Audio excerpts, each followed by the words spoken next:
এই শুনানি আজকে শেষ হলো। আমাদের প্রায় 1.5 কোটি শুনানি ছিল। এখন যে এসআইআই এক্সারসাইজ 2 মাস থেকে চলছে। এখানে কি হলো, বাড়িতে গেল, বিএলও এনুমেরেশন ফর্ম ভর্তি হলো, আপনার যেটা আছে এএসডিডি লিস্ট তৈরি হলো, বুথে বুথে আছে। 7 কোটি 8 লাখ লোকে খসড়া তালিকা লিস্ট মধ্যে নাম ছিল। তারপরে আনম্যাপড এলডি হিয়ারিং হয়েছে, আজকে হিয়ারিং শেষ হয়েছে। এখন মেন কাজ আছে আমাদের। এত এক্সারসাইজ হলো, লাখ লাখ মানুষ ইনভলভ ছিল, বিএলএ ইনভলভ ছিলেন, পলিটিক্যাল পার্টিজ ইনভলভ ছিল, পাবলিক ইনভলভ ছিল, গভর্নমেন্ট সার্ভেন্ট ইনভলভ ছিল, মাইক্রো অবজারভার এক গাদা পরিকাঠামো আমাদের ইনভলভ ছিল। Block office, SDO office, DM office, secretariat থেকে লোক, আমাদের সিও অফিস, ইসিআই। এখন এন্টায়ার জিনিস আছে আমাদের ইয়ারও হাতে। ওদেরকে যে আছে যত অ্যাপ্লিকেশন আছে সব ওদেরকে মাইন্ড অ্যাপ্লাই করিয়ে as per SII guidelines, as per the electoral registration rules, as per the acts, সব এখন ডিসিশন নিতে হবে উইদাউট ফিয়ার অফ ফেভার। আমাদের একটাই উদ্দেশ্য ছিল গোটা এসআইআই এক্সারসাইজ যে ফ্রি অ্যান্ড ফেয়ার একটা রোল তৈরি করতে হবে, যেখানে কোনো যে ভোটার আছে যে এলিজিবল আছে ও বাদ যাবে না, কোনো ভোটার যেটা ইনএলিজিবল আছে ঢুকবে না লিস্ট মধ্যে। তো আমাদের এক্সারসাইজ চললো। এখন ফাইনাল ডিসিশন মেকিং স্টেজে যেটা আছে, এরা সব পেপার দেখে, তথ্য দেখে, rather than going on any emotion and all, dispose করুক। এন্ড আমরা চাই কি 28 তারিখে একটা neat and clean electoral roll যেটা আছে, আমরা বলতে পারবো কি পশ্চিমবঙ্গে electoral roll is one of the best in the country.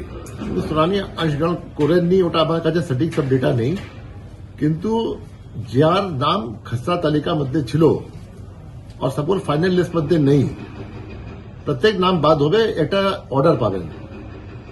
And order পরে ওদের আপিল করার সুযোগ আছে। আগে ডিও কাছে, তারপরে সিও কাছে। They can always get the names back. যদি কোনো ভুল ভ্রান্তি হয়ে গেছে, কিছু হয়ে গেছে, দে ক্যান অলওয়েজ আপিল। আর ডকুমেন্ট থাকবে তো they can appeal and get it done through DO. আর ডিও ওখানে না হবে, they can appeal to the CO. যার নাম খসড়া তালিকার মধ্যে ছিল না, ওদের একটাই ও আছে ফর্ম 6 অ্যাপ্লাই করার জন্য।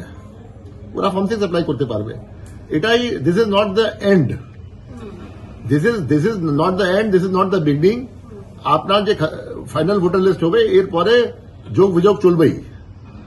কেউ মারা যাবে, ইয়া কেউ শিফটেড হয়ে যাবে, ইয়া কিছু হবে, ওটা ফর্ম 7 হবে। যার আশা করি ফর্ম 8 খুব বেশি হবে না, কারণ এখন অনেক মানুষের কষ্ট হয়েছে, হিয়ারিং এ এসছেন, এখানে গিয়েছেন, ওখানে গিয়েছে, ডাকা হয়েছে, কিন্তু অনেক রিকনসাইল হয়ে গেছে। যেটা আপনার আধার কার্ডে নাম ছিল, যেটা ভোটার লিস্টে নাম ছিল, বাবা নাম ছিল 2002 লিস্টে, এখন যেটা আছে, আশা করি একটু কষ্ট হয়েছে, কিন্তু রিকনসাইল হয়ে গেছে। কিন্তু যারা নাম যে এলিজিবল হবে এরপরে ভোটার লিস্ট ঢোকার জন্য, ইয়া যে বাদ গিয়েছে, যা কোনো বাইরে ছিল, he can always come through form 6। এবং আমরা তো জেলা শাসককে বলে দিয়েছিলাম যে যে micro observer as per supreme court guideline eligible আছেন, ওদেরকে ট্রেনিং আরম্ভ করার জন্য। আজকে আবার আমি রিপিট করেছি ইনস্ট্রাকশন অল দ্য ডিওস কে, কি এখন এখানে ট্রেনিং করবো তো এটা গন্ডগোল হবে, এত দূরে দূরে থেকে লোক আসতে হবে। আর আগে যেটা এখানে ট্রেনিং করলাম, ওটা ফার্স্ট টাইম ট্রেনিং ছিল। এখন যে জেলা অফিসার আছে, ওরা भी 2 মাসে এক্সারসাইজ পরে অভিজ্ঞ হয়ে গেছেন। ওরা জানেন কি ট্রেনিং জন্য কি লাগবে না লাগবে, দে অল এক্সপিরিয়েন্সড। আর ওখানে মাইক্রো অবজারভারও আছেন, ডিএমস আছেন, এসডিওস আছেন, এইআরওস আছেন, বিডিওস আছেন, দে অল ভেরি এক্সপিরিয়েন্সড। তো আমরা জেলাকে এখন ডেলিগেট করেছি, আপনারা ট্রেনিং করুন ওখানে। যতজন ওখানে রিপোর্ট করেছেন, যতজন এলিজিবল আছেন, সাপোজ কোন জেলাতে 500 লোক রিপোর্ট করেছেন, ওর মধ্যে 400 এলিজিবল আছেন, তো 400 এলিজিবল আছেন, ওদের ট্রেনিং হবে সবাই।